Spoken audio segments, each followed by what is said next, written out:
수업 진행하겠습니다. 네, 반갑습니다, 선생님. 네, 좀 어려운 수업인데 상호 운용성이라는 처음 보는 단어를 아마 접하셨을 텐데 좀 잘 정리를 해주셔가지고 우선 그 정리된 내용들을 좀 하나씩 읽어가면서 수업 진행하겠습니다. 시작해 주시겠어요? 네, 우선 제가 맡은 그 챕터는 상호 운용성에 대해서 학습하는 챕터인데, 저도 사실 상호 운용성이라는 말은 처음 들어보기는 했습니다.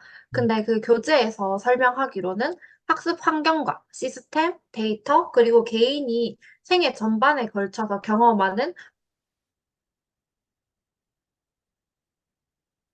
사실 이 말을 보고서도 저는 어떤 내용인지 정확하게는 잘 이해가 안 되어가지고 인터넷에 따로 검색을 해보니까 어떤 하나의 시스템이 다른 시스템과 아무런 제약이 없이 서로 호환되어서 사용될 수 있는 그런 성질을 말한다고 하는 것 같습니다. 네. 그 그래서 이 상호 상호 운영성이 왜 필요한가에 대해서 이야기를 해보자면, 지금 현대 사회의 배경에 따른 건데 인구의 이동성이 높아지고, 그다음에 학습 관련된 정보가 효율적으로 공유될 필요성이 있다고 합니다.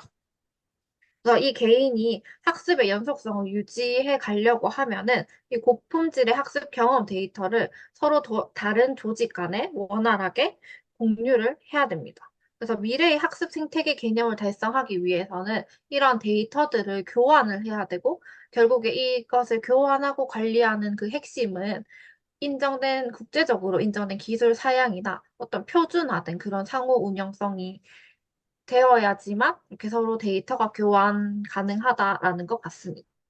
그리고 디지털 정보는 사실 접근성이 뛰어나서 언제 어디서든 접근이 가능하지만, 이 시스템에서 생성된 데이터가 또 다른 시스템으로 이어지는 거는 쉽지는 않은 것 같습니다. 그래서 이 하나에서 기록된 학습 기록이 시스템이나 조직 간에는 쉽게 전송되지 않는다는 단점이 있기 때문에 상호 운용성이 점점 강조되고 필요하지 않나라는 생각이 듭니다. 그래서 이 최대의 문제가 바로 학습 시스템 간의 연결된 인프라의 부족이라고 볼 수 있을 것 같습니다. 네, 여기서 잠깐 끊어서 제가 좀 예를 들어서 좀 설명을 드릴게요. 선생님 혹시 그 디지털 교과서, AI 교과서 관련돼서 지금 어떤 그 교육이라든지 아니면 어떤 프로젝트에 참여를 하고 계시나요? 저 교육은 한번 들어본 적 있습니다. 전체적으로 어떻게 설계하고 음, 하는지에 대해서는. 음. 그러니까 그 AI 교과서라는 건 어찌됐든 기존의 서책형 교과서에서 디지털 교과서 형식으로 바뀌는 것도 있지만 단순히 이게 디지털로만 바뀌는 게 아니라 그 안에 굉장히 다양한 도구들이 이제 결합되기 시작하거든요. 그러니까 도구라는 거는 학습에 필요한 여러 가지 도구를 이야기를 하는 건데 예를 들면 뭐 영어든 수학이든 어떤 그 디지털 교과서 기반에 그 안에 다양한 툴들이 이제 적용되기 시작한다는 거예요. 근데 예를 들어서 그 디지털 교과서 그 플랫폼 안에 다양한 종류의 컨텐츠들과 도구들이 학생들이 쓸 수 있도록 배치가 될 텐데, 근데 만약에 그렇게 배치가 됐을 때, 이 학생이 이 학습을 하는 데 있어서 A라는 콘텐츠, B라는 도구들, 뭐 C라는 콘텐츠, D라는 도구들이 연속적으로 쭉 수업을 진행하는 데 활용이 된다고 했을 때, 여기서 학습자들이 그 학습하는 내용들이 잘 기록되고 그것들이 플랫폼 안에서 일원화돼서 관리가 되지 않으면 사실상 그 각각의 도구들에서 나오는 그 기록들, 그러니까 데이터들이 통합돼서 사실은 그 활용되기가 좀 어렵잖아요. 이제 그런 차원에서 그 이 데이터들에 대한 표준화, 그리고 데이터와 그 데이터뿐만 아니라 이 어플리케이션과 이 어플리케이션 간의 연동들, 뭐 이런 것들이 굉장히 지금 중요한 그런 시대를 저희들도 맞고 있거든요. 이제 그런 차원에서 상호 운용성이라고 생각하면 됩니다. 근데 상호 운용성이라는 거는 interoperability라고 하는 영어도 사실은 좀 어려운 건데, 그러니까 시스템 두 개가 있는 거예요. 시스템 두 개가 있는데 이 두 개의 시스템이 만약에 독립적인 환경에서 운영을 한다고 생각을 해볼게요. 그러니까 예를 들어서 어, 지금 그 남편분이 지금 하고 있는 플레이스테이션 게임이 있는데 그 플레이스테이션에서 그 지금 어떤 그 게임을 하다 보면 미션을 받게 되고 그 미션을 수행하면 퀘스트를 수행을 하게 되잖아요. 그러면 그 퀘스트를 달성하게 되면 아마 배지 같은 것들을 받을 거예요. 아, 1단계 올라갔다, 2단계 올라갔다. 뭐 어떤 단계별로 레벨이 이렇게 쭉 올라가는 개념일 텐데 똑같은 게임을 예를 들어서 엑스박스라고 하는 그 엑스박스라고는 다른 종류의 게임 그 운영 체계에서 그 게임을 하게 되면 그 데이터와 그 데이터는 같은 게임인데도 불구하고 데이터가 교환이 안 되죠. 마찬가지로 우리가 윈도우나 맥을 쓰시는 분들이 따로따로 있잖아요. 근데 만약에 윈도우나 맥에서 똑같은 프로그램을 쓴다고 했을 때, 혹은 다른 프로그램을 써도 마찬가지입니다. 근데 이 두 가지 어플리케이션에 대한 데이터가 서로 교환되지 않는다라고 하면, 사실상 이것과 이것은 완전히 다른 어떤 개념으로 작동을 한다는 뜻이거든요. 데이터가 교환되지 않기 때문에. 근데 개인의 관점에서 보면, 내가 맥에서 학습을 하는 거나 아니면은 그 윈도우에서 학습을 하는 거나 아니면 안드로이드 폰에서 학습을 하는 거. 이런 것들이 각각의 환경이 다른데 개인에서 볼 때는 그냥 학습이거든요. 내가 옮겨 다닐 뿐이죠. 그럼에도 불구하고 상호 운용성이라는 걸 우리가 고민하는 이유는 뭐냐면 이런 다른 플랫폼에서 학습을 하더라도 이 데이터들이 개인의 관점 혹은 어떤 기관의 관점에서는 통합돼서 이런 데이터들이 관리가 돼야 된다는 뜻을 의미하는 거예요.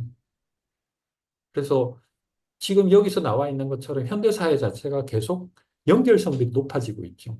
그러니까 다양한 어떤 인터페이스에 노출이 되고 있는데 우리가 컴퓨터만 하더라도 지금 방금 제가 말씀드린 것처럼 애플을 사용하고 있는 사람, 애플을 사용하고 있는 사람도 있지만 안드로이드를 통해서 사용하고 있는 사람, 맥을 통해서 사용하고 있는 사람들, 윈도우를 통해서 사용하는 사람들, 플레이스테이션에서 사용하는 이런 각각의 환경들이 굉장히 노출되어 있는데 서로가 상호 데이터가 보완이 되지 않는다면 이제 그것 자체가 개인의 학습 연속성이라고 하는 관점에서 보면 굉장히 큰 불편함을 줄 수 있는 그런 환경이라는 거죠. 그것을 한데 모으겠다라고 하는 것이 상호 운용성에 대한 에, 필요성을 제기하는 그런 배경이 되는 거예요.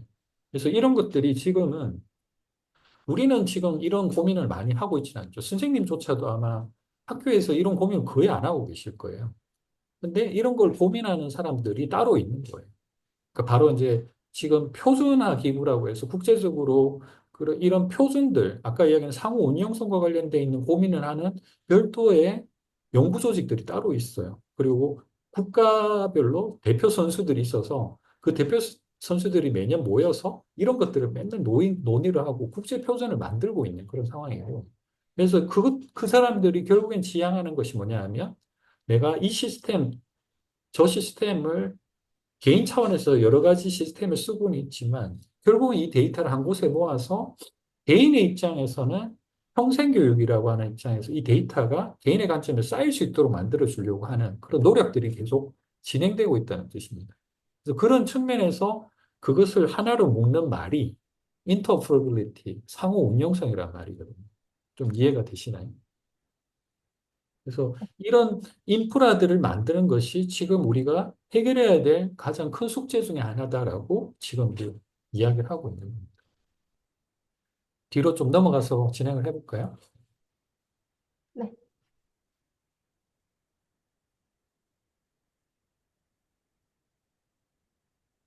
네, 그러면 이 상호 운용성이라는 거는 여러 유형이 있는데요. 이게 또 서로 다른 조직이나 기술이나 환경 간에 이런 데이터를 이동하고 시스템 통합을 위해서 필수적인 여러 가지 유형들을 살펴보도록 하겠습니다. 먼저 시스템 상호 운용성입니다. 저희가 지금 현재 사용하고 있는 시스템들은 데이터 수집이나 관리, 분석이나 보고를 위해서 설계되었지만 교수님께서 말씀해 주시는 것처럼 서로 연결되거나 연결해서 작동하지 않는 경우가 대부분입니다. 그래서 이러한 이 기술적 문제를 데이터 표준의 일관성이 부족하고 접근 가능한 데이터 형식의 부재로 인해서 발생한다고 볼 수 있습니다. 그 다음 애플리케이션 상호 운영성입니다. 이 시스템은 모두 분리된 애플리케이션으로 구성되어 있는데요. 모든 애플리케이션이 각 개인의 학습에 미치는 영향을 서로 소통할 수 있어야 되지만, 현재 이 다양한 어플리케이션들은 성과를 서로 다른 방식으로 추적하고 정보를 유추하는 능력이 명확하게 정의되지 않아서 문제가 있다고 볼 수 있습니다. 다음, 데이터 상호 운용성입니다. 데이터는 어플리케이션 안에서만 이제 저장이 되고, 사용자 정의가 되거나 아니면 독점적인 데이터 모델을 사용하는 경우가 많은데, 공통적인 데이터 표준과 함께 데이터 거버넌스 및 메타데이터 정보를 지원해야지만 상호 운용 가능한 애플리케이션에 대한 투자 수익을 극대화할 수 있고, 그 다음에 인력 계획을 수행하고 데이터 분석을 해서 어떤 파생되는 이점을 지원할 수 있게 됩니다. 그다음 인간과 기계의 상호 운용성입니다. 학습이 이루어지는 환경이 사용되는 학습 기술의 유형에 영향을 미치기 때문에 저희가 만약에 새로운 도구나 기술이 도입되면은 그 개인은 그 도구와 기술에 더욱더 기술적으로 숙련이 되어야 됩니다. 그래서 산업계는 다양한 컴퓨팅 플랫폼이나 뭐 학습 양식 간의 원활한 학습 전환을 잘 지원할 수 있는 방법을 찾아야 됩니다. 마지막으로 조직적 상호 운영성인데요. 이 데이터 소유권이라는 거는 상호 운영성을 방해하는 중요한 장애물이라고 볼 수 있습니다. 왜냐하면 저희 지식 경제에서는 데이터가 어떤 학습 이외의 목적으로도 활용되고 수익화할 수 있기 때문에 조직이나 개인 모두가 데이터를 공유하는 것을 좀 꺼려하는 경향이 있습니다. 그래서 이 상호 운영성을 구축하기 위해서는 그 공유하는 것을 꺼려하는 이런 문화적 변화가 필요하다고 볼 수 있습니다. 그래서 이러한 5가지 문제를 해결하는 것이 학습자가 지속적으로 이제 업데이트하고 제도구와 재사고하고 다시 배우도록 하는 글로벌 학습 경제의 기초를 마련하는데 중요한 열쇠라고 볼 수 있습니다. 이 내용이 사실 하나하나 다 한번 되짚어 봐야 될 내용이고 조금 명확하게 제가 설명을 좀 드리는 게 좋을 것 같아요. 우선 이제 시스템 상호 운영성, 애플리케이션 상호 운영성, 뭐 데이터 상호 운영성, 인간기계, 그리고 조직적 상호 운영성. 이제 이 내용들이 각각이 어떤 의미가 있는지, 그리고 우리가 예를 들어서 어떻게 이해를 할 필요가 있는지를 한번 제가 설명을 좀 드릴게요. 우선은 이제 시스템 상호 운영성이라고 하는 부분들은 이렇게 보시면 될 것 같아요. 그러니까 지금 우리가 접하고 있는 많은 그 교육 환경들을 한번 생각을 한번 해보면, 그래서 학습자가 그 학교에서만 공부하는 게 아니잖아요. 그러니까 요즘에는 학생들은 학교에서도 정규 과정을 통해서 공부하지만, 예를 들어서 학원에 다닌다고 한번 생각을 해볼게요. 그러면 학원에서 배우는 과정, 그리고 학교에서 배우는 과정이 지금은 전혀 연결이 안 되죠. 물론 이제 어떤 진도라고 하는 측면에서 같은 내용을 다루고 있긴 하지만, 그래서 내가 학교에서 배우는 어떤 내용, 그리고 학원에서 배우는 내용, 혹은 인터넷 강의를 통해서 배우는 내용들이 사실은 따로따로 놀고 있죠.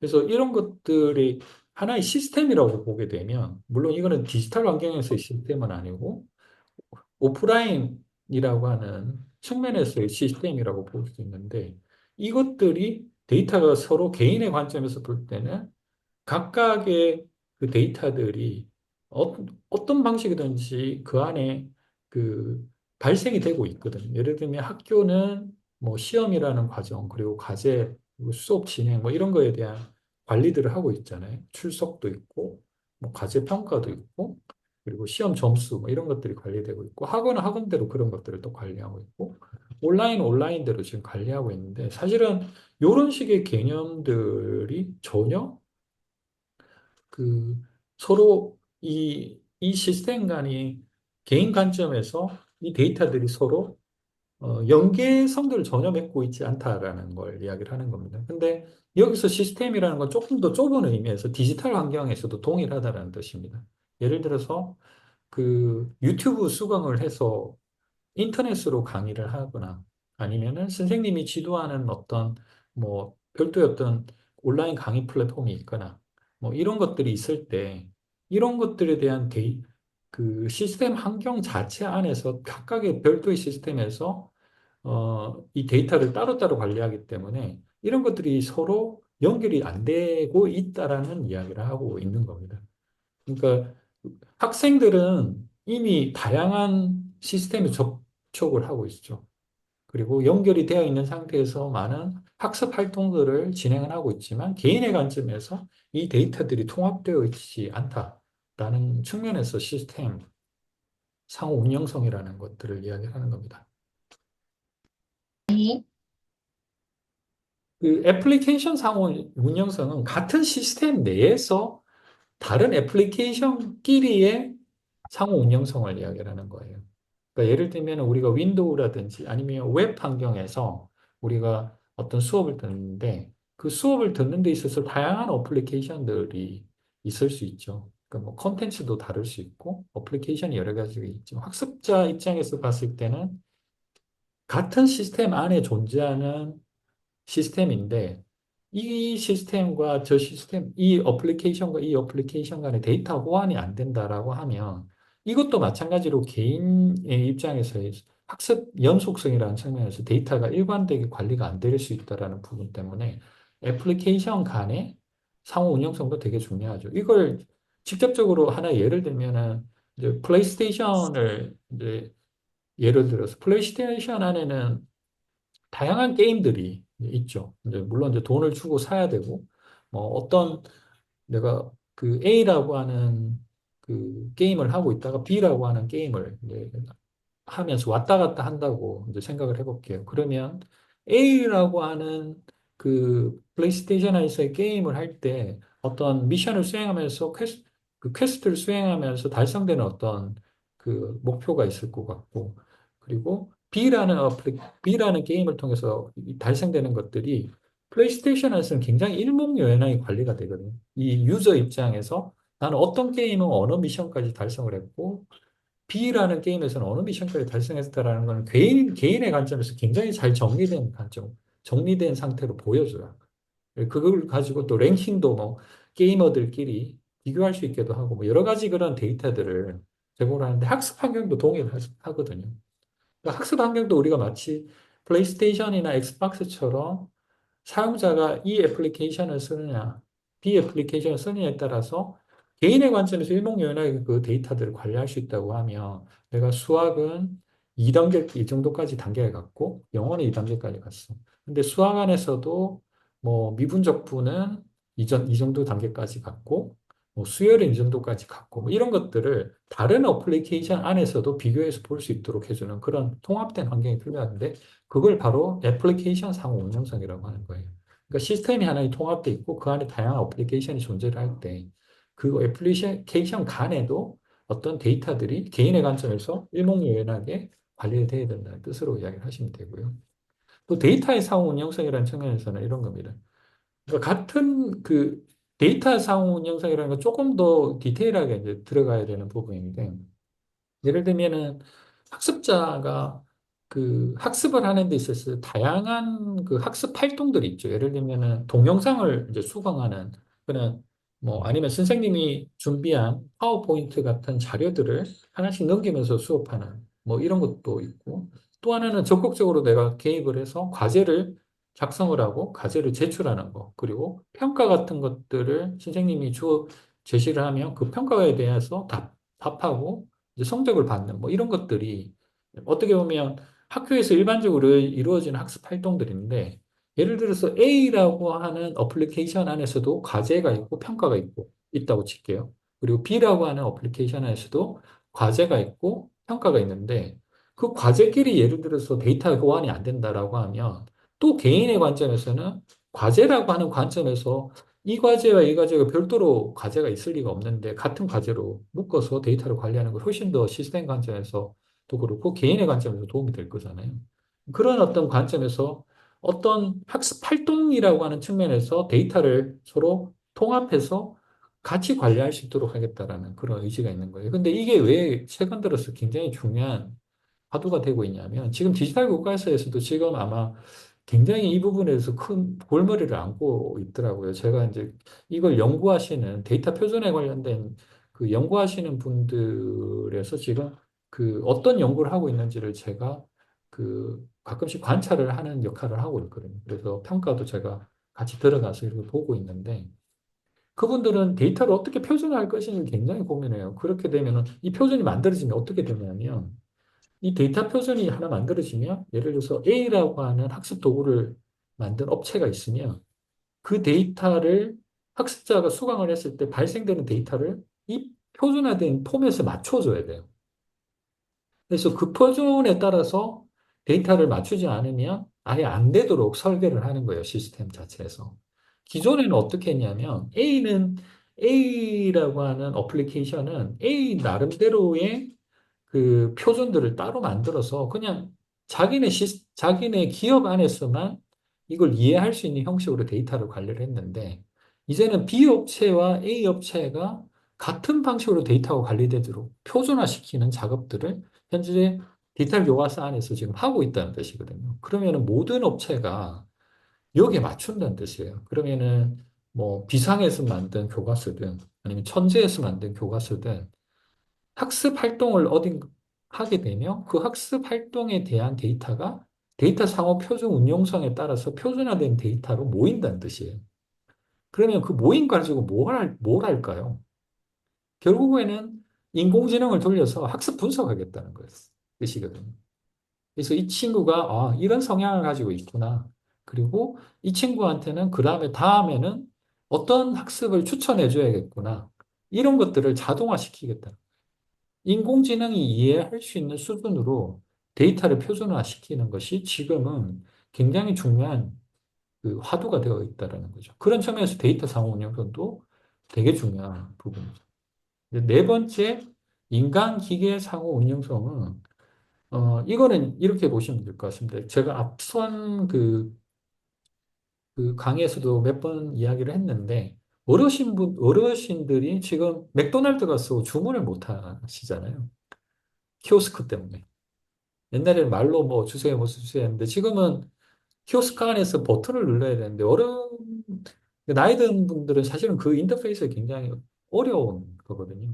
그러니까 학습도 마찬가지. 어떤 인간하고 기계하고 상호작용을 하기 위해서는 어떤 인터페이스라고 하는 것이 필요한데, 그게 이제 모바일에서는 이제 앱이라고 하는 형식으로 인터페이스가 사실은 표준화되어 있죠. 그리고 지금 이제 키오스크 같은 오프라인 매장에서는 키오스크 같은 것 형식으로 또 그, 그 표준화가 되어 있는데, 이제 여기서 사람하고 이 기계하고 인터페이스를 하기 위해서 이제 이런 것들이 쉽게 접근할 수 있도록 해주는 그런 상호 운영성들이 굉장히 중요해진다. 그 앞에서 이야기했던 우리가 인터페이스라고 하는 그 이야기들하고 겹치는 이야기라고 보시면 됩니다.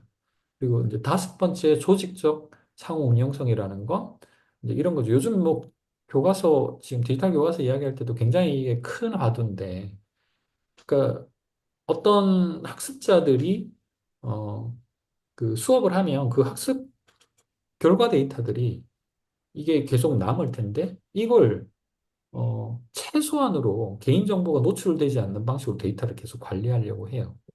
그러면 이제 그 안에는 기본적인 어떤 정보를 제외한 나머지 인적 사항들을 이제 빼려고 노력을 하죠. 그래서 최소한 정보만 관리를 이제 하게끔 하는데, 왜 그러냐면은 이제 그 결국에는 데이터에 대한 그 어떤 일반 기업의 데이터가 유출됐을 때 이것들을 상업적인 목적으로 이제 활용을 하는 것들을 방지하기 위해서 이제 이런 노력들을 하는 건데, 근데 사실상 그 데이터의 소유권은 학습자이고 일본 학교가 관리하는 그런 데이터이긴 한데, 이게 제한되면 제한될수록 사실상 데이터 분석을 하는 데는 점점 더 어려움이 많아지겠죠. 예를 들어서 이 학생이 뭐 예를 들어서 나이대가 뭐 성별은 뭐고 지역은 어디고 그리고 이 학생이 어떤 성향을 가지고 있는지 뭐 아빠 엄마의 재산은 어떤지 예를 들면은 뭐 이런 것들이 다 모였을 때 데이터를 분석하는 것과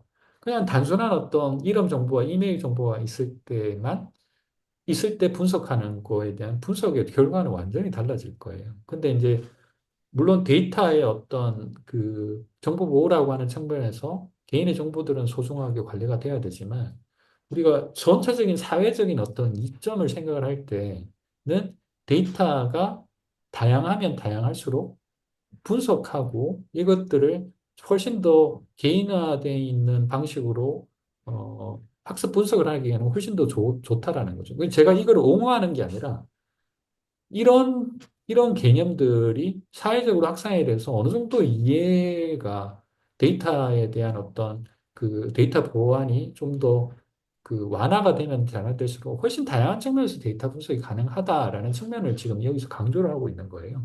그러면 이제 사회적인 합의도 필요하고 이제 그런 거에 대한 뭐 여러 가지 법적 절차 부분들도 어느 정도는 정리가 돼야 되겠지만 이런 문화적인 환경도 굉장히 중요하다. 이런 측면에서 조직적 상호 운영성이라는 표현을 쓴 겁니다.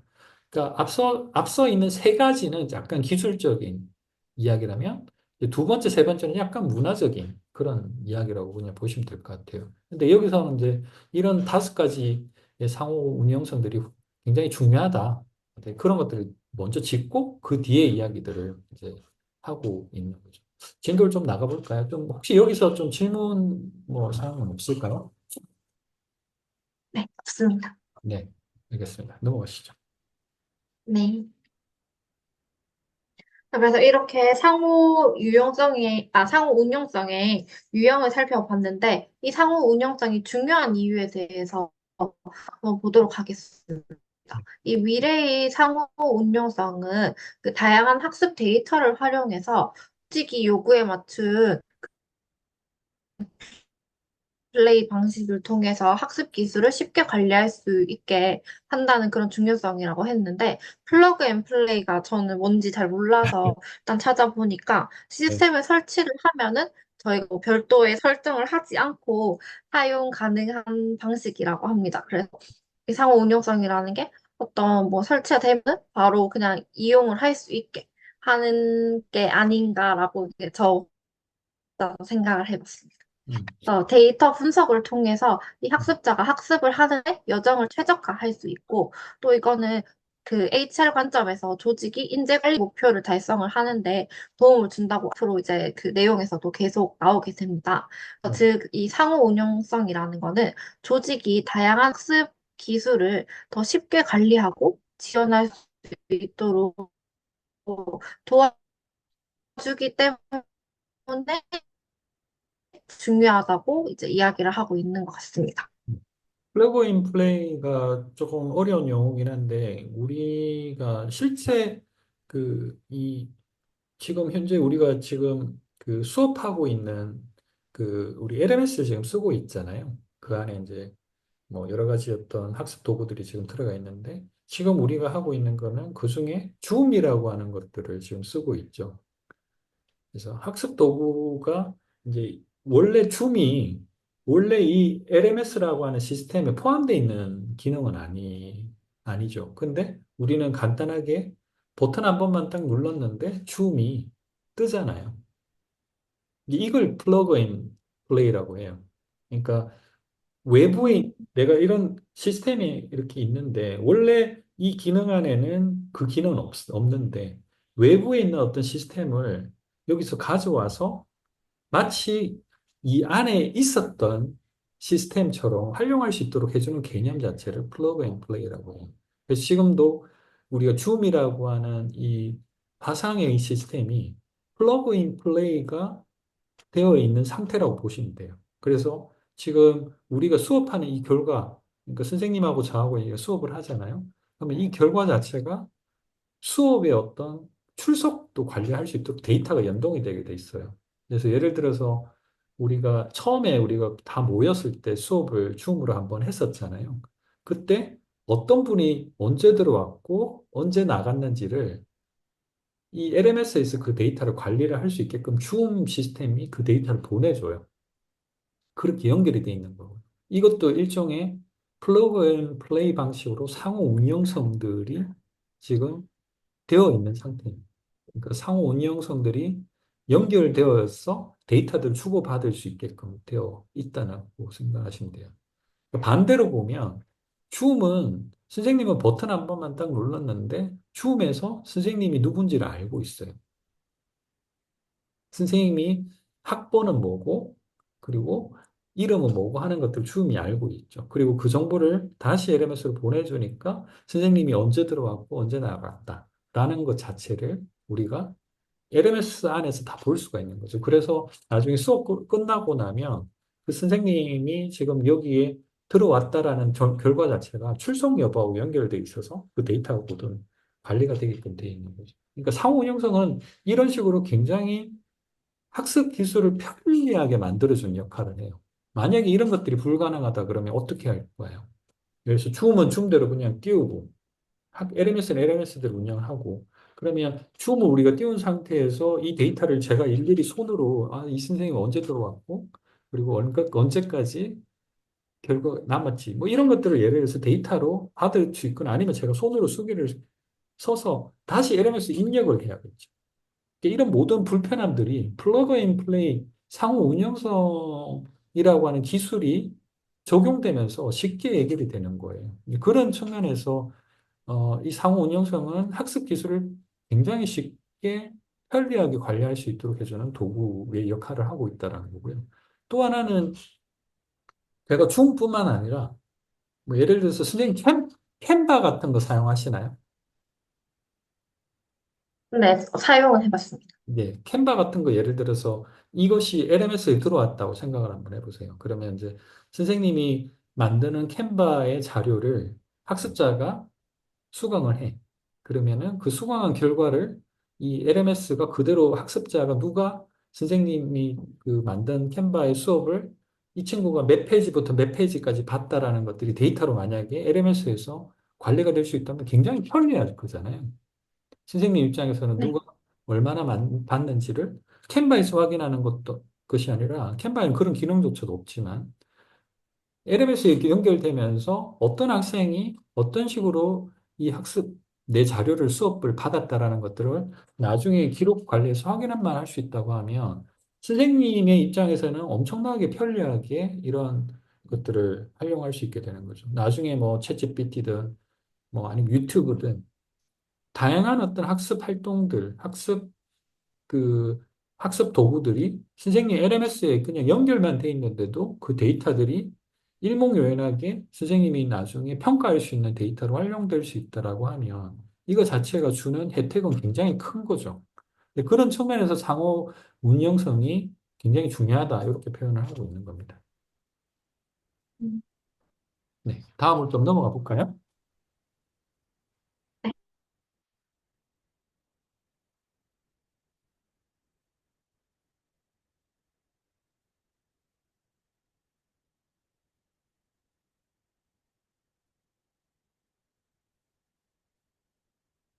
코딩하는 방법. 이런 성과 데이터를 의미 있는 방식으로 집계하고 시각화하는 방법. 그리고 다양한 학습 활동을 설명하고 위치를 찾는 방법 등이 포함된다고 할 수 있는데, 일단 두 가지 유형이 있습니다. 역량이라는 것, 먼저 상호 운용이 가능한 프레임워크는 미래의 학습 생태계에서 공통 화폐의 역할을 한다고 하는데, 이 역량은 특정 작업을 수행하는 데 필요한 뭐 기술이나 지식이나 그다음에 뭐 동기 아니면 뭐 사회적, 윤리적 역량 이런 것들을 다 포함한다고 볼 수 있는데 하지만 이 역량은 사용을 어떤 맥락에서 사용되는지에 따라서 크게 달라질 수 있다고 합니다. 그리고 역량 모델이라는 것은 뭐 특정 도메인이나 직업에 관련된 여러 역량과 그 기반 요소들을 하나로 통합하는 것을 역량 모델이라고 한다고 합니다. 그래서 이 조직의 역량은 하나의 역량 프레임워크 안에서 캡슐화되어서 학습자가 조직 내에서 접할 수 있는 모든 학습 활동을 매핑하는 데 사용될 수 있고, 이 다양한 출처에서 온 데이터들을 의미 있게 해석하고 다른 맥락에서 사용될 수 있도록 변환할 수 있는 그런 기능도 있다고 합니다. 그래서 미래학습 생태계를 위해서는 이 공유된 어휘나 분류 체계나 이런 다양한 조직 간의 역량 객체 등을 공통적으로 사용할 수 있다고 사용해야 될 필요가 있다고 했습니다. 근데 한 가지 문제점이 역량 표준화의 문제라고 하는데 이거는 역량에 대한 표준이 부재하다는 내용입니다. 그래서 뭐 각각의 사업이나 인증 기관이나 협회나 모두 다양한 그냥 기존의 프레임워크를 사용하고 있기 때문에 너무 다양하고 달라서 평가 가능한 데이터를 가지고 있기는 하지만 대부분 외부 구성 요소에 의존해서 이런 표준이 부재함, 이런 문제점이 있다고 볼 수 있습니다. 여기서 이제 조금 그 중요한 이야기가 나오는데, 표준화가 아까 우리가 이야기했던 학습 활동들을 관리하는 거는 사실상 그나마 좀 그 편한 부분이 있어요. 그러니까 우리가 그 과제라든지 평가라든지 이런 일반적인 어떤 방식의 학습 활동들, 뭐 내가 유튜브를 봤다, 아니면 어떤 선생님이 만든 캔바 컨텐츠를 봤다, 아니면 파워포인트, 워드 뭐 이런 걸 봤다, 안 봤다, 이런 것들은 기술적으로 보면 그걸 관리하는 것 자체가 그렇게 어렵지 않아요. 그런데 더 중요한 거는 뭐냐면 여기서 역량이라는 표현인데 여기서 그 미래학습 생태계의 공통화폐라는 표현을 썼잖아요. 그러니까 이것이 이제 그만큼 어떤 사람이 가지고 있는 역량이라는 것이 만약에 증명될 수 있다라는 걸 전제로 한다면 굉장히 중요한 역할을 할 수 있다라는 그런 의미인데요. 그러니까 선생님이 예를 들어서 선생님, 좋은 선생님이다라는 것을 평가한다라고 한번 가정을 한번 해볼게요. 그러면 좋은 선생님이 갖추어야 될 여러 가지 어떤 자질들이 있을 거예요. 그걸 이제 역량이라고 한번 표현을 한번 해볼게요. 그러면 선생님이 가져야 될 어떤 역량들이 뭐 여러 가지 있어요. 예를 들면은 애들한테 프레젠테이션을 잘 하는 역량, 뭐 이런 것도 있고, 코칭을 잘하는 역량, 뭐 이런 것들도 있고, 예를 들면 상담을 잘하는 뭐 그런 카운셀링 역할, 뭐 이런 것도 있고, 아니면은 뭐 행정 업무 같은 것들을 잘하는 그런 업무, 뭐 이런 것들이 선생님이 갖춰야 될 어떤 공통 역량이라고 그냥 가정을 한번 해볼게요. 그러면은 이제 그런 역량들을 데이터화 한번 한다고 가정을 한번 해보면, 그럼 선생님은 어떠한 그런 각각의 역량들을 갖추기 위해서 다양한 노력들을 할 거예요. 그러면 이걸 달성하기 위해서 어떤 뭐 교원 연수 같은 걸 받을 때도 있고, 아니면 스스로 어떤 학습을 해서 어떤 단계까지 올라가는 경우도 있을 것 같고, 때로는 뭐 선생님들끼리 어떤 그룹 스터디를 통해서 뭔가를 할 수도 있고, 그냥 경험치가 쌓여서 자연스럽게 이것들이 영향이 쌓이는 경우도 있고, 뭐 여러 가지 경로들이 있을 거잖아요. 근데 만약에 어, 선생님이 다니는 그 학교에서 정하는 역량과, 그리고 옆에 있는 다른 동네에 있는 학교에서 그 생각하는 역량이 만약에 다르다라고 생각 한번 해요. 그러니까 A라고 하는 학교에서 역량은 뭐 아까 이야기한 ABCD라고 하는 그런 역량으로 정의를 했는데, 이 B라는 학교에서는 1, 2, 3, 4, 5라고 하는 형식으로 역량을 정의했다고 생각하면, 선생님이 그때 이 A라는 학교에서 그동안 쌓아왔던 모든 경력들, 그리고 역량들에 대한 평가가 어떤 방식으로 쌓여있을 텐데, 그 학교를 이직을 하는 순간 완전히 다른 방식으로 그것들을 구성을 다시 해야 되는 거잖아요. 그러면 A를 1로 번역을 해야 되겠죠. 그러니까 A라는 것과 1이 좀 비슷하다. 그러면은 이것을 맞추는 번역 작업을 해야 되는 그런 불편함이 있을 거예요. 근데 이게 비단 선생님이 어떤 학교에서 학교로 가는 것뿐만 아니라, 선생님이 예를 들어서 학교를 그만두고 학원 강사로 만약에 취업을 한다고 가정을 해볼게요. 그러면 학원은 또 다른 어떤 역량들이 만약 있다고 칠게요. 그러면 그것들을 평가하는 여러 가지 역량들이 있는데, 거기는 또 학교와 다른 역량 체계가 또 있다라고 가정을 했다고 하면, 이 역량과 이 역량은 서로 호환성이 없기 때문에 사실상 그동안 내가 했던 그런 역량에 대한 평가 내용들이 여기에서는 전혀 적용이 되지 않는 거죠. 이건 내가 A라는 기업에 다니는 사람이 B라고 하는 회사에 취직할 때 내가 그동안에 쌓아뒀던 여러 가지 경험치들이 여기 가서 완전히 무용지물이 되는 그런 상황하고 같은 거예요. 그런데 만약에 아주 이상적인 그런 사회가 실현됐다고 가정을 한번 해볼게요. 그래서 모든 어떤 선생님들의 역량이 표준화돼 있고, 모든 기업에서 원하는 인재상들에 대한 역량들이 다 표준화돼 있다고 생각을 해볼게요. 그러면 내가 이 학교를 다니든 이 기업에서 다니든 그 표준 역량에서 쌓여진 데이터를 그대로 이력서로 제출할 수 있잖아요. 그게 이제 화폐라고 하는 거죠. 내가 이 화폐를 가지고 이 가게 저 가게 다 쓸 수 있는 것처럼 내가 가지고 있는 이 탤런트, 그 역량, 이런 것들을 어느 사회에서든 만약에 이것들을 검증 가능한 방식으로 증명할 수 있는 형식으로 데이터가 표준화되어 있다고 하면 이것들을 사회적으로 공통으로 이것들을 인지하고 이것들에 대한 약속이 규범이 있다라고 하면 마치 화폐처럼 그런 게 있다라고 하면 내가 어느 직장을 가더라도 내가 새롭게 뭔가를 다시 시작해야 될 필요도 없고 내가 그동안에 이 쌓아왔던 이런 업력들 이것들을 그대로 인정을 받을 수 있는 사회가 되는 거잖아요. 이것을 똑같이 학습이라고 하는 그 결과물을 똑같이 만약에 생각할 수 있는 그런 사회가 된다고 하면 이것도 마찬가지로 이제 굉장히 의미 있는 조건이 되겠죠. 근데 지금 우리가 왜 이런 고민을 하고 있냐면 사실은 정규국가라고 하는 관점에서 보면 이거는 교육부 자체에서 표준화되어 있는 데이터로 관리를 하기 때문에 내가 중학교에서 고등학교 갈 때, 고등학교에서 대학교 갈 때 사실 등급들이 있고 그 등급들을 다 대학에서도 전국 대학에서 다 인정을 하잖아요. 그래서 이미 이거는 공통화폐의 역할을 하고 있는 거예요. 근데 예를 들어서 제가 여기서 받았던 그런 성적들을 예를 들어서 남아프리카 공화국에 가서 내가 인정을 받고 싶다. 그건 쉬운 일은 아닌 거죠. 표준이 다르기 때문에 그런 거죠. 그러니까 우리가 지금 이런 것들에 대해서 고민하고 있는 건 뭐냐면 이 글로벌 세상에서 이런 역량들을 객관적으로 평가할 수 있는 그런 체계가 만약에 있다라고 하면 사람들에 대한 학습 관리들, 그리고 학습의 결과로서의 역량들을 서로가 인정할 수 있는 사회가 될 수 있다라는 걸 전제로 이런 것들 고민하고 있는 거예요.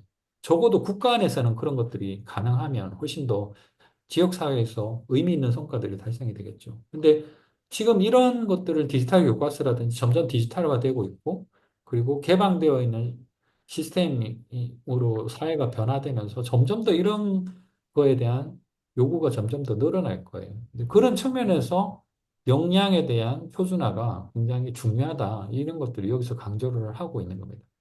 그래서 여기에 보면 도메인, 직업, 직무 영역 뭐 이런 것들이 하이라키하게 그러니까 이게 계층적으로 연결되어 있으면 돼 있고 이런 것들이 통합되어 있는 프레임워크가 만약에 있다고 하면 이것이 굉장히 중요한 역할을 할 것이다라고 생각을 하고 있다라는 거고 이것들에 대한 고민들을 하고 있는 누군가가 있고 그런 걸 연구하는 집단이 있고 그 결과의 하나로 지금 우리가 이 책을 읽고 있는 거예요.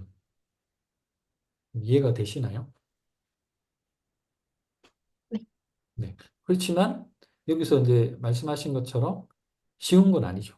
너무너무 어려운 과제이고 앞으로 계속 아마 이런 건 계속 고민을 해야 되는 그런 과제이라고 생각을 하고 있는 것 같아요. 넘어갈까요? 네. 네, 다음은 활동 추적이라고 하는 것입니다. 이 활동 추적이라는 거는 학습자가 수행하고 행동하는 그 데이터의 모든 것을 말한다고 볼 수 있는데요. 이 활동 스트림은 우리가 일상적으로 사용하는 그 애플리케이션에서 거의 보편적인 기능으로 행동에 대한 진술로 구성된 직렬화된 데이터를 사용합니다. 이렇게 말하니까 조금 어려운 것 같은데, 이 진술을 보면은 뭐 주어나 동사, 목적어를 포함하고 경우에 따라서 다른 요소도 추가될 수 있다고 합니다. 그 예시가 바로 뭐 마이크가 자신의 앨범에 사진을 게시했다.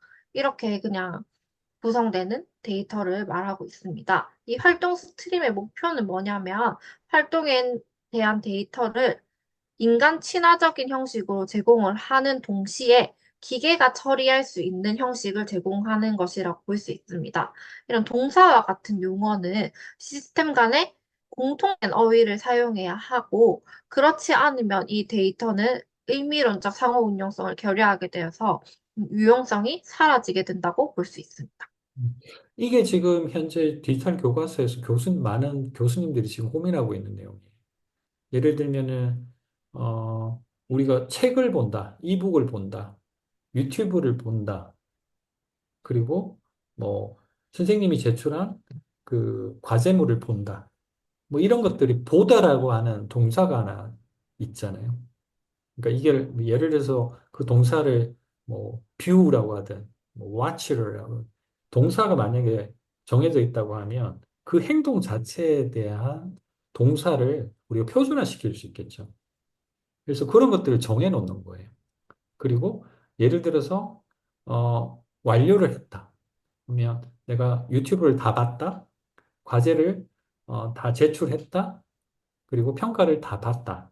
뭐 이런 식의 어떤 complete라고 하는 것들을 만약에 동사로 우리가 정의를 아예 했다라고 하면 그건 어떤 학습 활동을 하든 표준적으로 들어갈 수 있는 동사니까 그거를 정의를 하자는 거죠. 그러면 그 동사가 정해지면 주어하고 목적어만 정해주면 되죠. 주어는 학습자의 이름이 될 가능성이 클 거고 목적어는 그게 과제일 수도 있고 유튜브 컨텐츠일 수도 있고 이북의 어떤 타이틀이 될 수도 있고 그리고 뭐 평가가 될 수도 있고 이런 식의 우리가 목적어를 정할 수 있어요. 그러면은 여기처럼 마이크가 자기 앨범에 사진을 게시했다. 여기서는 게시라고 하는 퍼블리시라고 하는 동사를 썼고 자신의 앨범의 사진을 이라고 하는 걸 하나의 목적으로 쓰고 마이크가 주어가 되는 거죠. 그래서 보통 이제 주어, 동사, 목적어라고 하는 형식으로 이걸 미리 정해 놓는 거예요, 표준을. 그러면 저희 같은 그 기업들이 예를 들어서 어떤 어플리케이션 하나 만들어요. 예를 들어서 제가 코딩 교육을 하는 수업 도구를 하나 만들었다고 칠게요. 그러면 그 수업 도구를 이 디지털 교과서 안에 이제 넣어 놓는다라고 하면 그 디지털 교과서 안에서 학습자가 학습을 할 때, 학습을 처음 시작할 때, 스타트라고 하는 것들을 동사로 이미 정해놨다고 생각을 해볼게요. 그러면 A라는 학생이 A 스타트 뭐 예를 들어서 유튜브 아니면은 코딩 교육 뭐 이렇게 해서 코딩 교육의 어떤 부분을 시작했어라고 하는 개념으로 이 데이터를 발생을 시켜주게 만드는 거죠. 그러면 이 데이터가 어딘가 쌓일 거잖아요. 데이터베이스에 쭉 쌓일 건데 그런 데이터들을 전부 다 여기서 활동 스트림이라고 하는 거예요. 그러면 학습자가 우리가 그 어떤 과제를 수행하거나 아니면은 동영상을 볼 때 굉장히 다양한 그 동사를 정의를 할 수가 있어요. 예를 들면 유튜브를 예를 들면 내가 플레이라고 하는 버튼을 누르는 플레이라는 것도 있고 그리고 포즈라고 해서 뭐 잠깐 멈추는 것도 있고 스탑도 있죠. 그리고 배속을 빠르게 하겠다라고 하는 패스트 포워딩이라고 하는 것도 있고 아니면 뒤로 혹은 앞으로 점프하는 뭐 점프 동사 뭐 이런 것들을 정의를 미리 해놓을 수 있죠. 그래서 그런 것들을 누르거나 어떤 데이터가 발생될 때마다 그 데이터를 다 기록을 해놓는 거예요. 그래서 그 데이터를 어딘가 저장을 시켜놓으면 이걸 다 모아놓으면 어떤 식으로 데이터를 활용할 수 있냐면 A라는 학생이 이 동영상을 보면서 어떠한 행동을 어느 시점에 했더라라는 걸 다 기록을 할 수 있을 거 아니에요. 그 데이터를 다 남겨놓는 거예요. 그러면 예를 들어서 한 반에 30명 정도가 있는데 그 30명이 그 유튜브를 볼 때마다 그 버튼을 누를 때마다 발생됐던 데이터가 다 쌓여 있다고 가정을 한번 해볼게요. 그러면은 이 데이터를 뭉쳐서 보면 학생이 어느 시점에서는 집중하고 있는 것처럼 보이는데 어느 시점에서는 점프를 계속 하더라. 아니면 뒤로 돌리더라. 라는 것들을 우리가 확인할 수 있을 거예요. 만약에 뒤로 돌아간다라는 것들이 어느 지점에서 계속 공통적으로 발생된다라고 하면 어떻게 해석할까요? 그 지점, 그 부분, 유튜브에서 그 부분은 아, 뭔가 좀 어려웠구나. 그래서 다시 들어보려고 하는구나라고 해석을 할 수 있을 거잖아요. 그러니까 그런 식의 데이터들을 모으는 것 자체가 의미가 있는 거죠. 그리고 그 데이터를 모으는 것 자체, 그러니까 그걸 모으는 것 자체를 우리가 활동 스트림이라고 이야기를 하는, 좀 이해가 되시나요? 네. 네, 그래서 공통어휘를 사용하는 거, 이런 것들, 그리고 이런 것들을 이렇게 정해놓으면 이제 사람도 인식을 할 수 있지만 기계도, 우리 인공지능이든 어떤 시스템이 이걸 해석을 해서 분석을 하는 데서도 의미 있는 결과를 낼 수가 있는 거죠. 이제 그런 측면에서 활동 추적, 활동 스트리밍이라고 하는 것이 굉장히 중요한 의미를 가지고 있다라고 이해를 하시면 됩니다. 넘어갈까요? 네. 다음은 보편적 학습자 프로파일이라고 하는 것인데, 이거는 학습자의 데이터를 집계해서 시각화하는 시스템이라고 볼 수 있습니다. 그러니까 현재 사용하고 있는 학습 기록 관리 방식이나 성적표는 뭐 예를 들어 성적표 같은 경우에는 뭐 그 수강한 강의 뭐 제목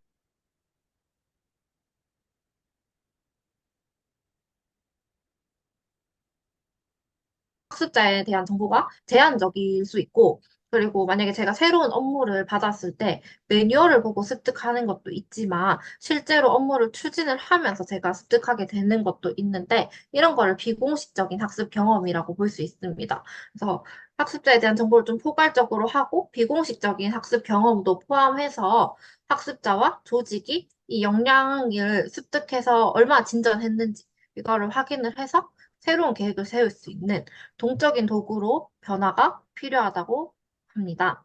그래서 이 학습자 프로필은 더 나은 데이터를 통해서 개인화된 학습을 지원할 수 있는 잠재력이 있기 때문에 더욱더 미래의 학습 생태계에서 좀 의미 있는 방식으로 학습의 정보를 제공할 수 있을 것 같습니다.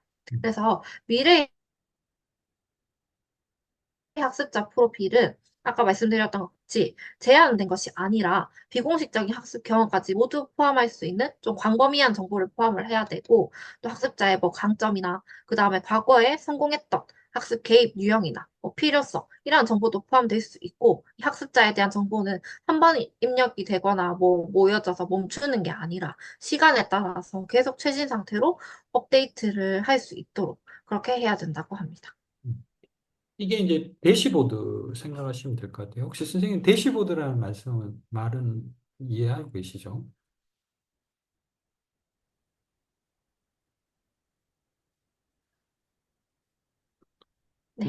네. 대시보드는 뭐 어떤 시스템에 들어갔을 때 내가 어떤 그 상황인지를 일목요연하게 보여주는 그런 화면을 보통 대시보드라고 이야기를 하죠.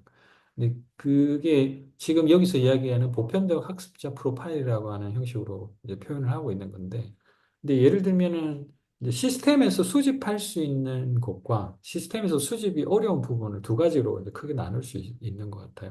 그러니까 시스템에서 보통 수집이 가능한 데이터 같은 경우는 아까 이야기했던 대로 디지털로 데이터들을 해석하면서 아, 이 사람이 진도가 어느 정도 나가 있고 이 친구가 어느 정도 성취를 보이고 있는지를 어떤 그래프라든지 우리가 시각적인 어떤 방식으로 금방 이해할 수 있도록 이제 표현해 주는 수가 있는데, 근데 어, 그 때로는 우리가 데이터를 수집하는 데 있어서 좀 제한적인 그런 정보들이 분명히 있죠. 그러니까 오프라인 활동들이라든지 이런 것들은 결국에는 누군가가 입력을 해주고 그 입력된 데이터까지 포함한 방식으로 학습자의 프로파일이 계속 쌓이도록 만들어줘야 되는 거죠. 근데 이제 이게 그 중요한 의미가 있는데, 예를 들어서 선생님 대학교 졸업하고 나서 혹시 대학교 시스템으로 들어가 보신 적 있나요? 아니, 없습니다.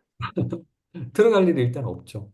그리고 근데 거기 들어가더라도 졸업생들이 사실은 그 성적 증명서라든지 예를 들어서 졸업 증명서를 발급하는 것 외에는 사실은 거의 대부분의 시스템이 막혀 있죠. 들어갈 수 없게 돼 있잖아요. 근데 만약에 졸업자를 좀 배려한 뭐 그런 어떤 그 시스템을 뭐 예를 들어서 대학에서 마련해서 졸업자라 하더라도 그동안 자기가 어떤 수업들을 하고 있는지, 그리고 수업을 받았는지 결과뿐만 아니라 내가 사회 활동하면서 그동안 여러 가지 그 학습한 어떤 결과들을 모을 수 있도록 만약에 시스템이 갖춰 있다고 하면 이제 그 안에 계속 데이터가 정보가 쌓여서 그게 하나의 이력 관리가 되는 거죠.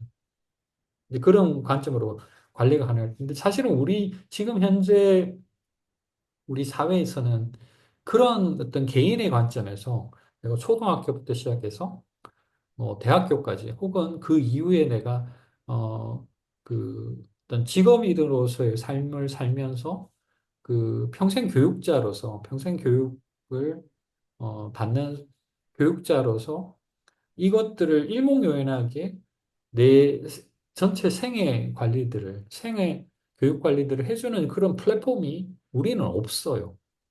그런 거 혹시 보신 적이 있나요? 한 번도 보신 적이 없죠.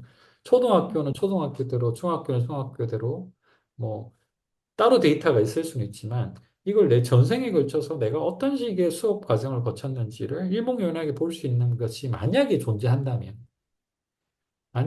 수 있다면, 이건 개인의 차원에서는 굉장히 의미 있는 데이터겠죠. 물론 여기서 이야기했던 것처럼, 주의할 점에 나오는 것처럼, 이것이 만약에 누군가가 유용할 수 있는 데이터 형식으로 되어 있어서 누군가가 이게 어떤 이 데이터를 유용하고 상업적인 목적으로 쓸 수 있다고 하면 굉장히 큰 사회적인 문제가 되겠지만 만약에 이것들이 별 문제가 없이 개인정보가 보호가 될 수 있다고 하면 이 데이터 자체는 굉장히 의미 있는 데이터가 될 가능성이 크죠. 그리고 뭔가 사회적으로 봤을 때 이 사람의 어떤 학습 이력들이 일목요연하게 볼 수 있다는 것은 사회적인 관점에서 이것들을 분석해서도 볼 수 있다는 뜻이거든요. 예를 들면 초등학교 때 공부 잘했던 사람들이 대학교 가서 공부를 잘할 확률이 얼마나 되는지를 분석할 때도 이런 데이터가 모여 있으면 충분히 가능한데 이것들이 따로따로 들어 있으면 사회적으로 뭔가 인사이트를 얻을 수 있는 그런 데이터를 분석하기는 좀 어렵잖아요. 그래서 그런 차원에서 보편적인 학습자의 프로파일을 평생 학습이라고 하는 관점에서 이것들을 관리하는 것에 대한 사회적인 필요성들은 분명히 있다라고 강조를 하고 있는 거고, 이건 단순히 우리가 공교육 체계 안에서 정규 과정을 수업받은 그런 것뿐만 아니라 우리가 사회적인 활동을 통해서 뭐 받았던 여러 가지 교육 프로그램들, 그리고 뭐 인스타라든지 유튜브라든지 아니면 학원을 다니면서 받았던 여러 가지 수업들, 비공식적이거나 그리고 오프라인에서 성황됐던 데이터들까지도 다 모을 수 있다면 굉장히 의미 있는 그런 데이터가 될 수 있을 거다라는 거고, 그것이 개인적인 관점에서 쌓였다고 했을 때 여기서 이야기하는 것처럼 보편적 학습자 프로파일러에서 의미가 있다라고 이야기를 하는 겁니다. 그러니까 사실은 이거는 굉장히 이상적인 이야기죠. 앞에도 계속 이상적인 이야기를 하고 있지만 굉장히 보편적인 긴 하지만 굉장히 이상적인 이야기를 지금 하고 있는 거라고 보시면 될 것 같습니다. 근데 이것에 대한 사회적인 필요성, 그리고 이것이 있을 때 우리가 줄 수 있는 여러 가지 어떤 메리트가 있다. 뭐 이런 측면에서 이걸 내용으로 이해를 하시면 될 것 같아요. 넘어가 볼까요? 네, 제가 아까 그 마지막 부분에 빼먹은 게 이 학습자 프로파일에 대해서 주의할 점이 있는데, 다들 아시겠지만 개인정보라는 게 요즘에는 되게 중요해서 이 학습자 데이터를 모으고 그리고 또 업데이트하고, 그 다음에 또 이용을 할 수 있지만, 개인정보를 유지하는 것이 중요한 뭐 법적이며 윤리적인 고려사항이 되기 때문에 모두가 데이터에 접근할 수 있는 것이 아니라 또 데이터에 접근할 수 있는 권한을 제어할 수 있어야 되는 것이 좀 주의할 사항이라고 볼 수 있을 것 맞습니다. 같습니다. 이거는 굉장히 중요한 요소라서 잘 정리를 해주신 것 같아요. 네, 넘어가겠습니다. 활동 레지스트리로 넘어가도록 하겠습니다. 네, 활동 레지스트리라는 거는 더 좀 어려워서 좀 어렵긴 한데 다양한 학습 활동의 배열이라고 볼 수 있습니다. 그래서 우리가 사용 가능한 학습 자원에 대한 데이터를 포착하고 연결하고 공유하는 접근 방식을 제공하는 것을 말하는데요. 모든 사람이 이 사용 방식에 대한 정보를 등록하고 노출하고 사용할 수 있는 이 오픈 API를 통해서 구성된 자원 분배 네트워크라고 할 수 있습니다. 그래서 이 기능은 이 컨텐츠 메타데이터라는 거를 생성 및 관리하거나 아니면 좀 검색 서비스를 하거나 그다음에 AI 기반 추천 시스템을 위한 기계 처리가 가능한 메타데이터를 생성하는 이런 기능들이 있다고 합니다.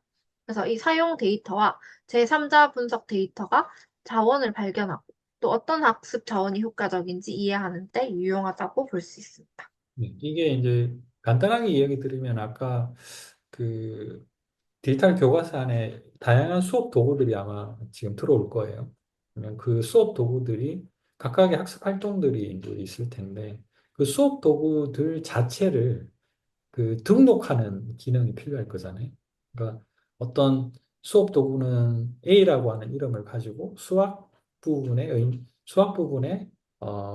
활용이 될 거고 어떤 B라고 하는 어플리케이션은 예를 들어서 과학이라고 하는 스템 교육에 의미 있는 그런 콘텐츠를 제공하거나 수업 도구를 제공한다고 하면 A라는 콘텐츠와 B라는 그런 어플리케이션이 사실은 어딘가에 등록이 되어 있어야 되죠. 그리고 학습자가 A를 접속했을 때 발생되는 여러 가지 학습 활동들이 있고 B에 접속했을 때 또 학습자가 그 수업에 참여했을 때 발생되는 데이터들이 있는데 그럼 나중에 A라는 것과 B라는 것을 나중에 비교 분석할 수 있겠죠.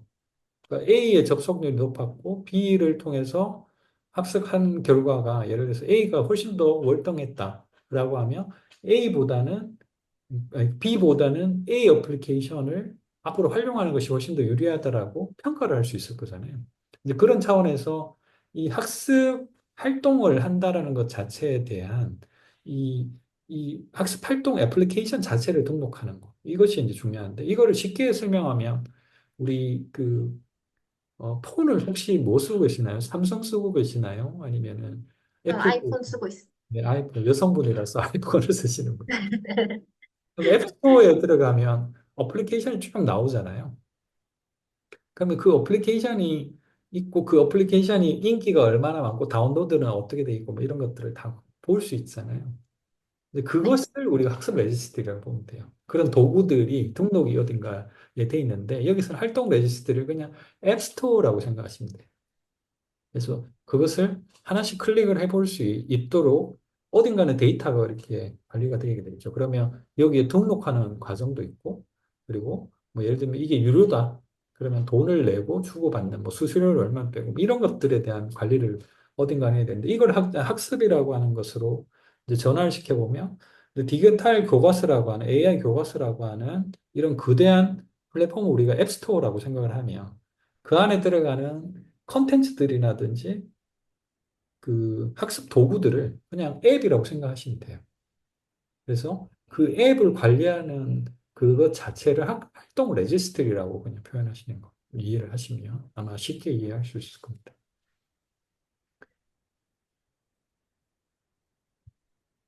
네, 다음은 학습 컨텐츠 메타데이터입니다. 이건 학습 자원을 설명하는 데이터라고 볼 수가 있는데, 학습 자원에 대한 효과적인 그 활동 레지스트리를 구현하려면은 이 자원에 대한 설명이 메타데이터 형식으로 제공이 돼야 되는데요.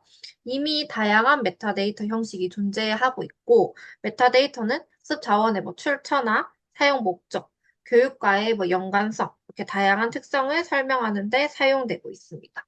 그중에서도 LDMI라는 거는 웹 기반 교육 자원을 설명하는데 널리 사용되고 있는 메타데이터 프레임워크라고 볼 수 있습니다.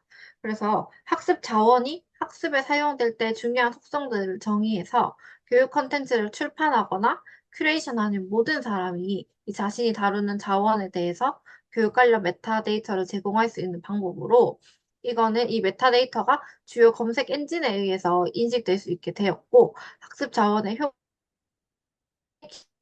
효과입니다.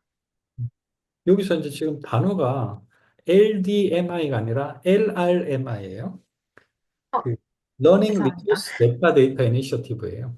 그래서 아마 네. 스펠링이 잘못되신 것 같아요. 근데 뭐 그게 중요한 건 아닌데 그 이게 그 메타데이터라고 하는 것 자체는 그 이 컨텐츠 자체에 대한 기본 정보를 등록하는 어떤 그 체계를 이야기를 하는 거잖아요. 그러니까 이거는 또 다른 비교를 하면 아마 쉽게 되실 것 같아요. 그러니까 넷플릭스 생각하시면 돼요. 넷플릭스에 수많은 콘텐츠들이 있고 뭐 유튜브도 마찬가지지만 그 콘텐츠를 우리가 등록을 하겠죠. 유튜브를 예를 들어서 영상을 저도 매주 이제 수업하고 나면 등록을 하는데 그 등록할 때 입력해야 되는 데이터들이 정해져 있거든요. 뭐이 타이틀은 뭐고 이게 성인용이냐 아동용이냐 뭐, 그런, 그리고 메타데이터 안에 이제 이 영상을 대표하는 이미지는 뭐냐, 뭐 이런 것들을 다 설정을 다 하거든요. 그리고 이게 뭐 퍼블릭이냐 아니면은 프라이빗하게 관리하는 거냐, 뭐 이런 식의 어떤 영상을 관리하는 여러 가지 기본 정보들이 다 있어요. 근데 학습과 관련돼 있는 콘텐츠도 그리고 유튜브라든지 넷플릭스 같은 방점으로 만약에 디지털 교과서 안에 관리를 하고 이것을 예를 들어서 1학년 수학 뭐 어느 단원에 대한 내용이다라는 것들을 다 메타데이터로 다 정할 거잖아요. 근데 그것들을 관리하는 시스템 자체를 메타데이터 관리 시스템이고 그거 자체를 컨텐츠 메타데이터라고 하는 거죠. 그러면 각각의 컨텐츠는 어떤 형식을 그 갖춘 데이터를 다 가지고 있게 되는 거죠. 그래서 등록하고 그것들을 관리하는 데 있어서 이 메타데이터 체계 자체가 굉장히 큰 의미가 있는데 우리가 이것을 여러 가지 방식으로 쓸 수 있지만 가장 중요한 건 검색이죠. 유튜브에서도 메타데이터를 가지고 검색을 주로 하니까. 근데 뭐 타이틀 혹은 이거 자체가 가지고 있는 어떤 내용의 어떤 키워드, 해시태그 같은 것들을 가지고 나중에 검색할 수 있도록 검색 알고리즘에서 지금 이런 것들을 다 활용하죠.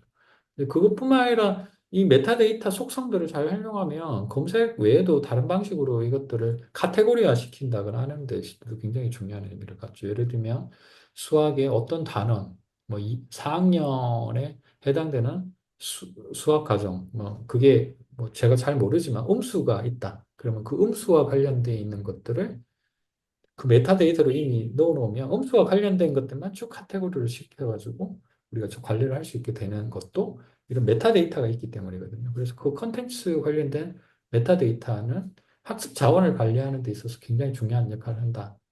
그러니까 또 하나의 어떤 표준의 어떤 관점에서 우리가 지금 상호작용, 상호 그 운용성이라고 하는 측면에서 콘텐츠의 메타데이터는 굉장히 중요한 역할을 한다. 이렇게 이해를 하시면 될 것 같아요. 우리가 지금 조금 수업이 늘어지고 있는데 조금 빨리 할까요? 네. 네. 네, 저희 그러면 다음은 인재 관리라는 측면입니다. 그래서 이 상호 운용성이라는 게 인재 관리에서 가장 중요한 부분을 좀 차지하고 있다고 저는 해석을 했는데, 기술 표준을 통해서 제공되는 상호 운용성도 중요하지만 결국에 이 표준들을 인력 관리 활동에 적용이 가능합니다. 그래서 시스템 간의 소통을 가능하게 하는 표준이나 이런 사양이 모두 조직이 성과를 개선을 해서 직원 만족도를 높이는 데 기여할 수 있는 잠재력을 가지고 있다고 합니다. 그래서 이 교육이나 훈련 정보와 결합한 시스템이 인적 자원 관리 정책을 지원하고, 그 다음에 인력 계획이나 전략적 의사결정에 필요한 정보를 제공할 수 있다고 합니다. 그래서 조직의 역량 개발을 위해서는 이러한 조직의 인적 자본이나 데이터를 개발하고 관리하는 것이 중요한 과제라고 볼 수 있는데, 현재 시스템은 데이터 교환이 원활하지 않아서 체계적으로 관리를 하지 못하는 문제점이 발생하고 있기 때문에 이런 공통 기록, 표준화된 어떤 전략적인 시스템이 필요하다고 합니다. 그래서 아까 말씀드렸다시피 비공식적인 학습 경험, 저희가 그냥 나타나지 않는 그런 학습 경험을 체계적으로 이해할 필요성이 있어서 조직이 혁신적으로 발전을 하기 위해서는 직원들 역량을 개발하는 것이 중요한데, 이때 중요한 게 직원들의 발전 상태를 정확하게 측정을 해서 맞춤형 전략을 수립을 해야 되기 때문에 이 상호 운영성이 인재 관리에 중요하다고 볼 수 있을 것 같습니다. 교육하고 훈련은 좀 다르다라고 볼 수 있죠. 영어도 education, training이 다르게 표현되잖아요. 근데 그 지난번 강의에서 똑같은 이야기가 있었는데 이제 보통 교육 같은 경우에는 우리가 정규교과에서 수업을 받는 것들을 보통 교육이라고 이제 이야기를 하고 트레이닝은 실습 중심으로 뭔가 어떤 특정한 목적을 가진 그런 교육을 받을 때 우리가 트레이닝이라는 표현을 써요. 그래서 군사 교육이라고 하는 군사 훈련이라고 보통 이야기를 하잖아요. 그래서 용접을 한다. 그럼 용접 실습을 할 때 그거는 훈련에 가까운 거죠. 이런 식의 어떤 실습적인 부분들이 들어갈 때 훈련이라는 표현을 쓰는데 또 노동력이라고 하는 측면에서 보면 저스트 인 타임 교육이라고 해서 어떤 내가 직장을 다니면서 그때그때 고참들을 통해서 얻게 되는 여러 가지 지식들과 경험들이 있는데 이제 그런 것들이 사실상 다 분리돼 있죠. 우리가 뭐 예를 들어서 선생님은 교육 쪽 일을 하고 계신데 사범대학이나 뭐 아마 그런 교육대학을 아마 다니셨을 거고 그것과 지금 선생님이 여러 가지 실습을 하면서 뭐 실습 현장에서 학교에 파견돼서 받았던 어떤 훈련들 그리고 실제 교육 현장에서 선생님이 되어서 뭔가를 하고 있는 그런 것들이 사실 연결성들이 지금 다 끊어져 있는 상태거든요. 그래서 이런 것들을 다 개인의 어떤 관점에서 모으는 것이 중요하다. 이런 이야기를 하고 있는. 넘어가도록 하겠습니다. 네. 그래서 학습 생태계를 구축하기 위한 기초로서 이 실행 전략을 보면 아래 네 가지 단계를 말씀드리게 되어 있는데, 미래의 학습 생태계 개념을 수용을 해서 그것이 생산할 수 있는 풍부한 데이터를 활용할 수 있도록 해서 기업이 인력을 극대화하고 학습 전달 조직이 제공하는 교육이나 이런 훈련의 경험의 질을 최적화하고 관리할 수 있게 해야 하는 것을 좀 목적을 하고 있습니다. 먼저 조직 역량 식별 및 설명인데요. 조직들은 이 비즈니스 기능을 성공적으로 수행하기 위해서는 필요한 기술들을 목록화해야 된다고 합니다.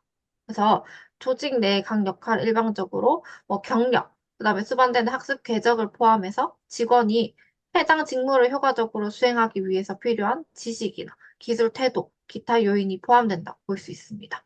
이런 역할에 따라서 동일한 역량을 공유할 수도 있지만 그 역량이 수행되는 맥락이나 직무에 따라서 미치는 영향은 다를 수가 있고 새로운 도구나 뭐 기술이 업무 환경에 도입됨에 따라서 이러한 역량 모델은 지속적으로 업데이트 되어야 합니다. 그러니까 이걸 간단하게 이야기하면 예를 들어서 좀 어느 조직이든 요즘에 그 시스템 개발 조직들이 다 있거든요. 뭐 아마 학교에는 따로 코딩 하시는 분이 뭐 존재하지는 않겠지만 전체적인 관점에서 보면 시스템 개발이라고 하는 그런 개발자들이 있는데 이 사람들의 특징이 뭐냐면 어, 일반적으로 우리가 교육을 받는다거나 할 때나 그리고 직접 일을 하면서 자기가 습득하는 어떤 기술들이 거의 구분이 안 돼요. 근데 바로 연결이 되어 있거든요. 근데 이 두 가지 부분들, 여기서는 이제 학습 궤적이라는 표현과 경력 궤적이라는 표현을 썼는데 이 두 가지가 사실은 거의 붙어 있는 그런 직무거든요.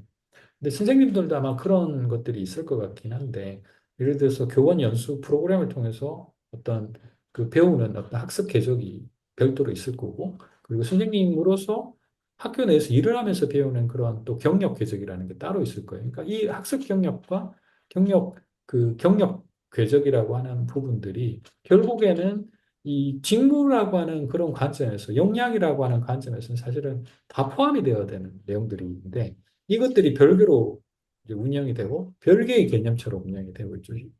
회사에서도 동의하거든요. 그러니까 교육 프로그램하고 보통 뭐 인재 관리 프로그램들이 사실 부서가 아예 다 따로 떨어져 있어요.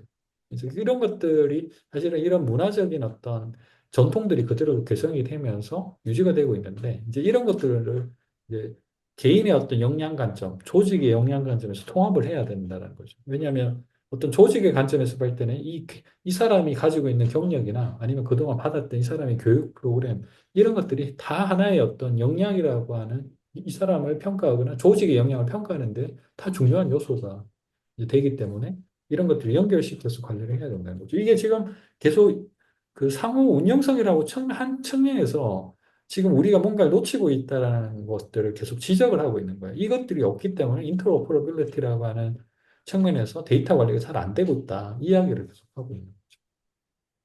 넘어갈까요? 네. 그다음은 데이터 전략 수립입니다. 이런 데이터 전략을 통해서 인적 자원 공급망을 지원하는 데 필요한 관련 유형을 좀 식별을 하고 중요성을 정의하고 관련성이 사라지는 시점을 포착할 수 있는 접근 방식을 수립해야 된다고 하는데 이런 방식을 수립을 하면은 조직은 인력 계획이나 전략적 의사결정을 위한 정보를 확보할 수 있다고 합니다. 그래서 효과적인 데이터 레이블링 전략은 자동화된 그다음에 향상된 분석 및 다양한 데이터 요소가 얼마나 오랫동안 관련성을 유지하는지를 위한 관련 라이프 사이클을 가능하게 하고 있습니다. 그래서 이 평생 학습의 연속성에서 보자면 데이터를 생성하는 다양한 시스템 사이에 상관된 데이터의 의미를 부여한다고 볼 수 있고, 이를 통해서 이 모든 시스템은 필요에 따라서 데이터를 사용할 수 있고, 개별 학습을 맞춤화할 수 있다고 볼 수 있습니다. 그리고 데이터 패턴을 탐색을 해서 기관 차원에서 어떤 통찰을 도출해낼 수 있다고 볼 수 있습니다. 그러니까 이걸 좀 그 수직적인 부분과 수평적인 부분과 수직적인 부분을 좀 나눠서 보면 예를 들어서 수직적인 관점, 우리가 평생 학습이라는 관점에서 내가 어릴 때부터 지금 어떤 어른으로 성장되고 있을 때 이런 모든 것들을 학습적인 관점에서 데이터들을 어떤 식으로 관리해야 될 것인가에 대한 사회적인 어떤 표준 전략이 있어야 된다는 뜻이죠. 어떻게 생애 주기에 따른 이런 학습 경로들을 체계적으로 관리할 것인가에 대한 관점이 하나 필요하고 또 하나는 조직적인 관점. 내가 어떻게 소속돼 있는 이런 기관에서 예를 들어서 학교다라고 하면 그 안에서 이 학습자가 활동하는 다양한 영역에 있는 데이터들, 학습과 관련되어 있는 데이터들을 어떻게 어, 모을 것인가. 이런 부분들을 양쪽에 다 고민을 해야 되는데, 이제 이런 것들이 데이터 전략이라고 표현하는 거예요. 그러니까 이게 너무 거시적인 이야기이긴 한데, 데이터를 촘촘하게 어떻게 데이터를 세분화시켜서 우리가 정의를 할 것인가라는 것들을 고민하기보다, 우리가 조직이라고 하는 관점에서 이것들을 데이터를 어떻게 통합시킬 것인가라는 부분, 그리고 개인의 관점에서 평생학습이라고 하는 관점의 데이터를 어떻게 일관성 있게 데이터를 관리할 것인가라는 이 전략 자체가 이제 꼭 필요하다. 이런 관점으로 이해를 하시면 될 것 같아요. 네, 다음은 표준 사양 및 어휘 정의입니다. 아까 나왔던 내용과 비슷한데 표준이나 뭐 사양, 공유 어휘에 대한 요구 사항을 이렇게 공식화하면 할수록 국가 전역에서 사용되는 구성 요소를 통합하기가 쉬워집니다. 그래서 학습 활동 전반에 대한 추적도 다양한 뭐 교수 양식이나 매체 유형에 대한 공통 용어를 사용했을 때 가장 효과적으로 할 수 있다고 합니다. 그러니까 이게 용어라는 거 아까 제가 말씀드렸지만 내가 유튜브를 본다거나 아니면은 내가 어떤 책을 본다라고 했을 때 똑같이 예를 들어서 뭐 어떤 걸 read라고 볼 수도 있고 어떤 걸 watch라고 만약에 예를 들어서 다른 방식으로 이것들을 아예 정의를 내려버리면 이 두 개의 데이터는 다른 것으로 이해할 가능성이 크죠. 똑같은 학습 활동인데 하나는 watch고 하나는 read다라고 하면 근데 이게 용어가 통일이 안 되기 때문에 생긴 건데 예를 들어서 이것들을 view라고 그냥 같은 용어로 쓰자라고 정의를 내리면 이것도 뷰고 이것도 뷰니까 아, 이 사람이 학습을 하는데 컨텐츠를 보고 있구나라는 걸로 같이 해석을 할 수 있잖아요. 그러니까 이런 식의 어떤 그 의의 자체. 그러니까 우리가 그 교육이라고 하는 관점에서 의의를 통일시키면서 이것들이 훨씬 더 그 학습을 분석하는, 학습 활동을 분석하는 데 의미 있게 접근할 수 있다는 거죠. 근데 물론 필요에 따라서 어떤 걸 와치로 하고 어떤 걸 리드도 하는 것이 더 좋을 수도 있죠. 근데 어찌됐든 이런 용어들을 통일하고 딕셔너리라고 하죠. 이런 것들을 쭉 정의를 해놓으면 가능하면 그 범위 안에서 단어들을 선택해서 만약에 아까 이야기했던 데이터 스트림이라고 하는 것들을 관리를 할 수 있다면 나중에 인공지능이 이런 것들을 해석하는 데 있어서 훨씬 더 의미 있는 그런 해석을 할 수 있게 된다는 뜻으로 이런 표준, 사양, 의의 이런 것들 정의하는 것이 굉장히 중요하다는 걸 지적하고 있습니다. 네, 마지막은 거버넌스 전략 정의하기입니다. 개인 식별 정보나 지적 재산, 그다음에 독점적인 조직 데이터를 보호하는 데 중점을 두어야 되고, 그리고 또 새로운 시스템이 도입되면은 데이터 전략이나 뭐 역량 프레임워크나 인적 자본 공급망이나 늘 정해져 있던 모든 측면을 수정을 해야 됩니다. 그래서 또한 데이터 전략에서 거버넌스를 다루어서 특정 지표와 결과를 추적하고 측정 및 분석할 수 있도록 해야 됩니다. 거버넌스라는 거는 훨씬 더 이제 넓은 의미에서의 규칙을 이야기를 하는 건데, 예를 들어서 북한에서 이런 시스템을 만들어서 운영하는 것과 우리가 지금 살고 있는 이 대한민국이라고 하는 곳에서 이 데이터를 관리한다라는 것은 완전히 다를 거예요. 예를 들어서 북한에서 이런 시스템을 만든다면 개인정보라고 하는 것이 거의 무시될 가능성이 크죠. 지금 중국이 이제 그러고 있듯이. 근데 우리가 살고 있는 민주공화국이라고 하는 체계에서는 개인의 그 정보보호라는 것이 굉장히 큰 가치를 부여하고 있기 때문에 이걸 무시하면 안 되죠. 아무리 국가라 하더라도. 그러니까 그런 차원에서 보면 우리가 데이터를 관리하는 것 자체에 대한 그 개념 자체가 거버넌스라고 하는 측면에서 완전히 다를 수 있다라는 거죠. 그래서 거버넌스 자체를 정의하는 것이 굉장히 중요한 거죠. 우리는 교육의 목표를 어디다 두고 있고 그 안에서 교육이라는 것도 어떻게 보면 민주사회를 구성하는 데 있어서 필요한 어떤 그 기능 중에 하나이기 때문에 이 사회 체계에 영향을 받을 수밖에 없는 거죠. 그래서 그런 측면에서 이 거버넌스라는 것 자체에 따라서 이런 전략 자체가 굉장히 다양해질 수 있다. 그리고 결과를 도출하거나 이것에 대해서 해석을 하는 방식, 의미 부여하는 방식 자체도 많이 다를 수 있다. 이런 측면을 이야기를 하는 것 같습니다. 네. 이게 이제 지금 정리가 끝나신 거죠? 네. 네. 제가 정리한 부분은 여기까지입니다. 네. 그, 지금 한 꽤 오랫동안 우리가 이제 이 성과 것을 좀 다뤄봤는데 좀 내용이 그동안 혼자서 공부하실 때랑 지금 제가 좀 같이 설명하면서 했을 때랑 좀 이해도의 차이가 좀 있었나요? 어떻게 좀 도움이 되셨었나요?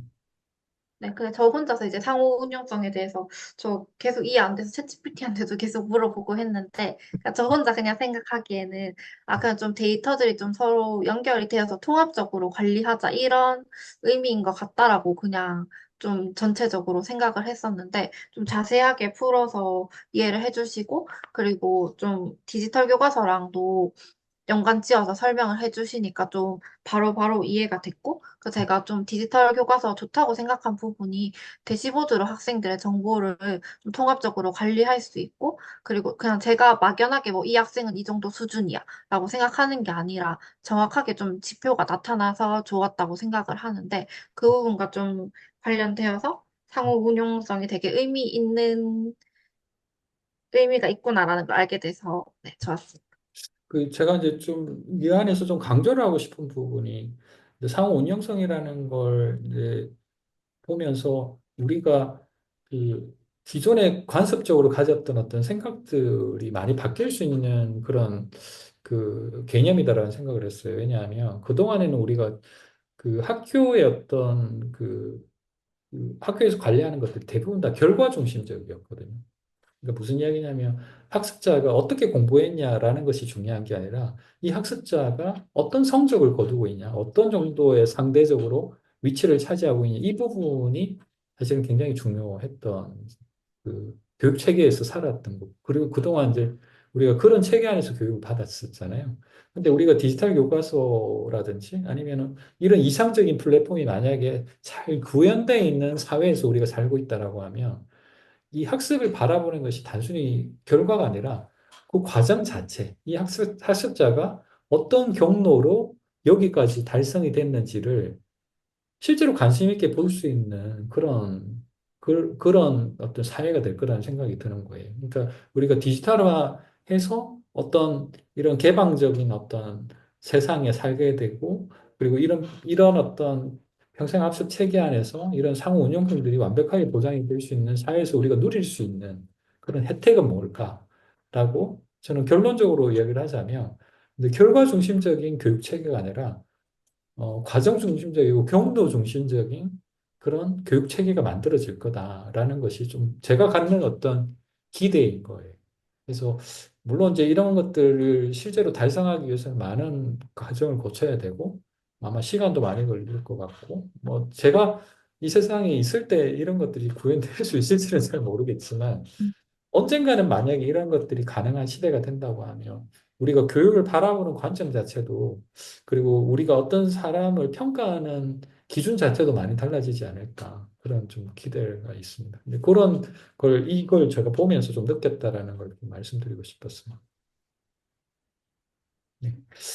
어쨌든 지금 선생님 준비하신 거 잘 준비하셔가지고 이 수업을 진행하는 데 굉장히 도움이 많이 됐고 그리고 같이 이야기하면서 좀 재미있었던 것 같아요. 아무튼 또 다음에 저희가 또 한 번 더 보게 되나요? 뭐 어떻게 될지 네, 모르겠네요. 저는 13주 차에 또 발표가 있습니다. 네, 네. 그러면 그때 한 번 더 인사드리기로 하고 오늘은 여기까지 마무리하도록 하겠습니다. 감사합니다. 네, 유익한 강의 해주셔서 감사합니다. 네.